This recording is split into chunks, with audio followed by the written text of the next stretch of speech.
देखो पंडित जी ने इसके विषय में यह कविता बना रखी जी। और बहुत अच्छे तरीके से वो कविता बना रखी है कि जिसको समझने की जरूरत है। पाछे पाछे होली चाली ध्यान में लगी, यमराज बोले थमके मन तेरे मन की टोली, और काल बलि ने जान जलन की देखे चाकी धो ली जी।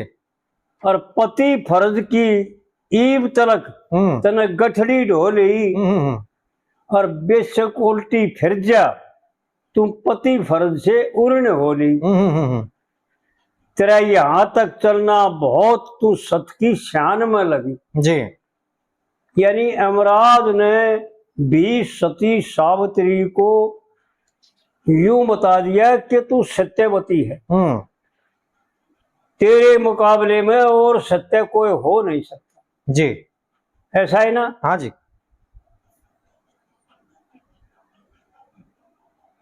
तेरा यहां तक चलना बहुत तू सत की शान में लगी, और पाछे पाछे होली चाली ध्यान में लगी। फिर सावित्री उत्तर देती है, आड़े बोलती है सावित्री। जब यमराज बोल लिया ना, जब सावित्री बोलती है, पंडित जी ने कोई वह बातें बता रखी हैं जो कति क्लियर करती।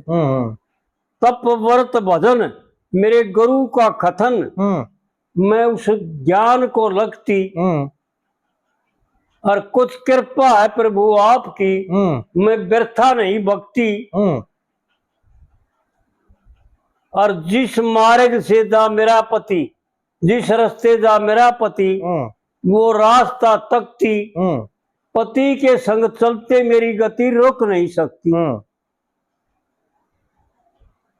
जो ऋषियों ने कथ्या मैं उस ज्ञान में लगी।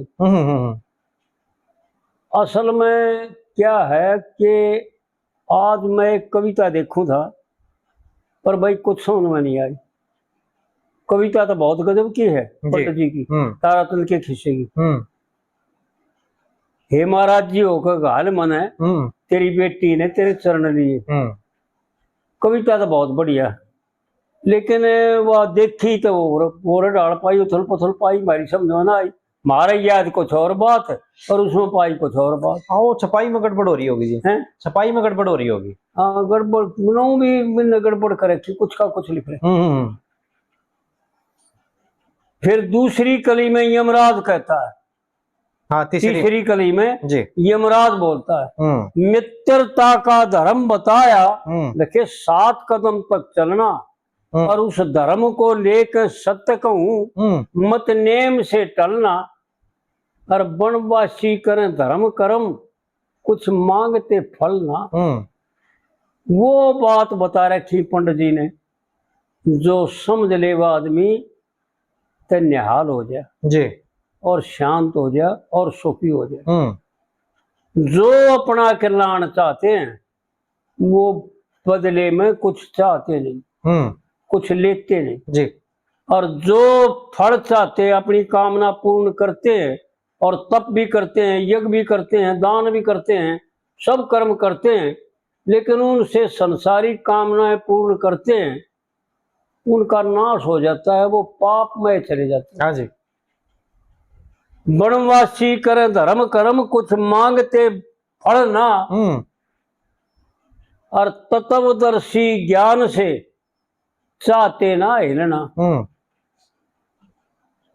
तेरे पति मरण की चोट, ऐसा है ना? हाँ जी। तेरे पति मरण की चोट करड़ी ज्ञान में लगी, और पाछे पाछे होली चाली ध्यान में लगी जी। और चौथी कली में पंडित जी ने वो बात बताई, यानी पूर्ण धुर की, कि कौन कैसा कहते हैं, क्या कहते हैं। संत जन इस धर्म को, संत जन इस धर्म को प्रधान कहते हैं जी, और दूसरे और तीसरे को तो अनजान कहते हैं। जो कर्मकांड का चक्कर है वो अनजानों के लिए, ज्ञान में कर्मकांड नहीं। हाँ जी, वो तो ऊपर उठ जाए उससे। हाँ, ज्ञान बहुत उच्च कोटि की चीज है, उन्होंने कुछ नहीं चाहिए बदले में। सब ईश्वर अर्थ करते हैं या अपने अर्थ करते हैं या अपने कल्याण के लिए करते हैं। संत जन इस धर्म को प्रधान कहते हैं और दूसरे और तीसरे को अनजान कहते हैं जी। तत्वदर्शी ज्ञान को विज्ञान कहते हैं और जिस धर्म से मिला मोक्ष देखे उसे सुखधाम कहते हैं। ऐसा है ना जी। जिस धर्म से मिला मोक्ष उसे सुखधाम कहते हैं। और इस लक्ष्मी चंद की सूरत सही भगवान में लगी जी।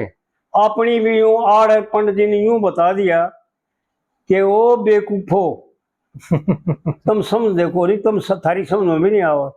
मैं केवल भगवान के गुणों का बात गाता हूँ जी। मैं भगवान की कीर्ति गाता हूँ, बखान करता हूँ। मैं भगवान के गुणों का वर्णन करता हूँ, मैं कोई तमाशा नहीं करता।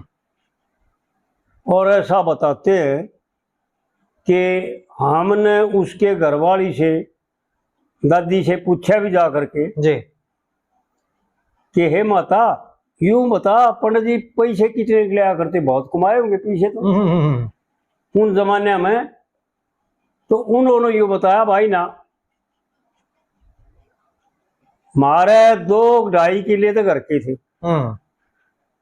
और 8 किले खटकड़ गांव है एक, हाँ जी, जड़मय है जी जी जी, बामणों का गांव है वो भी। उस गांव में 8 किले मोल लिए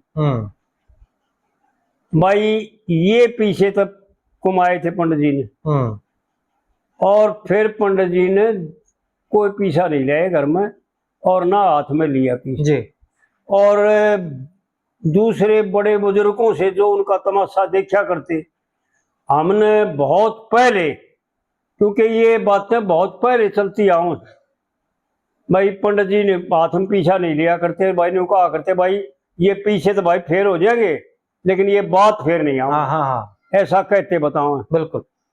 और कई बुजुर्गों ने यूं बताया हमारे से कि वो पीछे का हाथ नहीं लगा करते जी।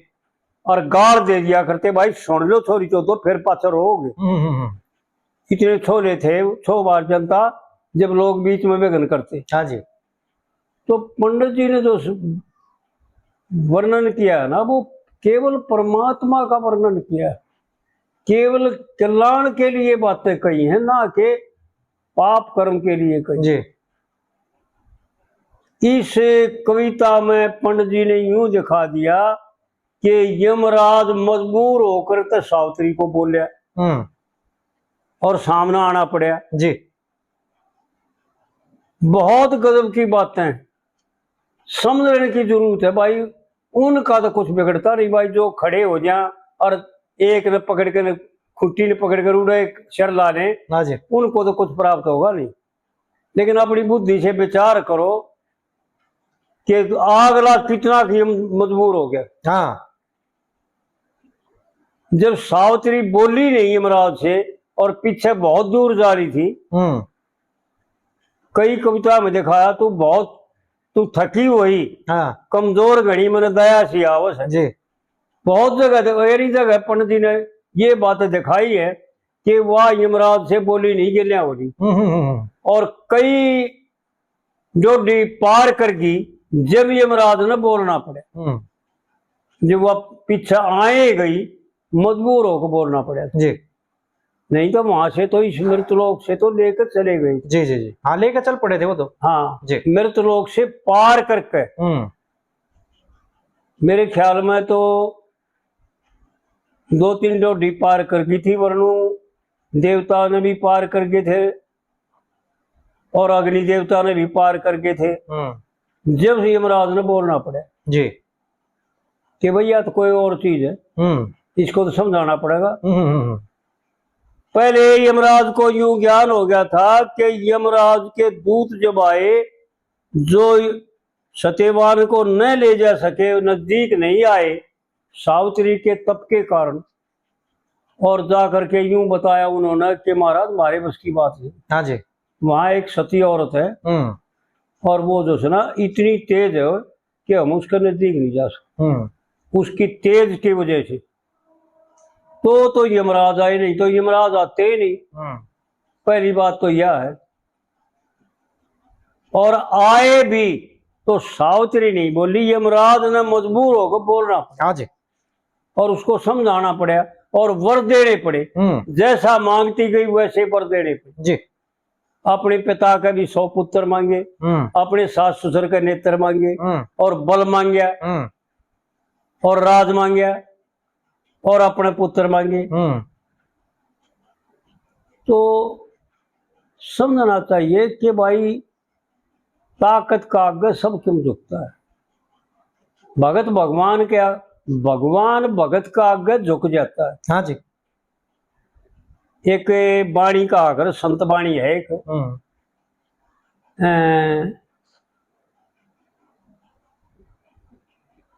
ताना पेटा एक है और जो दो देखे सो ऊत। भाई ताना पेटा मेट दे तो रहा सूत का सूत। हाँ जी। जब ताना और पेटा इस संसार की रचना से ऊपर उठोगे ना जी, यो संसार अज्ञानमय है। यहाँ ज्ञान लेश मात्र भी नहीं है। यहाँ एक पिछले उस दिन बताई थी कि भाई बाजे भगत की भी वो ज्ञान ब्रह्म ज्ञान ब्रह्म ज्ञान, मांगे राम का भी ब्रह्म ज्ञान। अरे भले मानसो, ब्रह्म ज्ञान की परिभाषा क्या होती है उसको जानते हो? ब्रह्म ज्ञान किसे कहते हैं उसको जानते हो? इस संसार में लेश मात्र भी ज्ञान नहीं है, केवल ज्ञान अंधकार जी। ज्ञान दूसरे देश में है, ज्ञान कहीं और है। और जहां ज्ञान है वहां यो संसार नहीं है। हाँ ठीक है, ये बात समझ ले में अच्छी तरह से। जहां ज्ञान है ना वहां ज्ञान जब होगा जब यो संसार समाप्त हो जाएगा जी। जब तक यो संसार इसके अंतःकरण में बैठा है जब तक ज्ञान लेश मात्र भी नहीं हो सकता। ठीक है बात। ज्ञान की परिभाषा बहुत ऊंची होती है। हाँ जी हाँ जी। लेकिन भाई कह देने में कुछ विकटता को नहीं भाई। हाँ। कोई कहते प्रतिबंध किसी पर लाग नहीं रखा। अब भाई तू नहीं बोलेगा, उनकी भी गलती को नहीं है जी, उनकी भी गलती को ना गलती कैसे भाई जो सब कहे हैं, क्योंकि समझदारी उड़ेते ही है। मैं कई बार जैसे इधर उधर की बात कई आदमी लाग जाया करन, उड़े हाथ जोड़ लिया करूं और उनको इतना कहा करूं भाई अगर जानने की इच्छाएं है तो किसी गुरु का मार्ग टोलो। बिल्कुल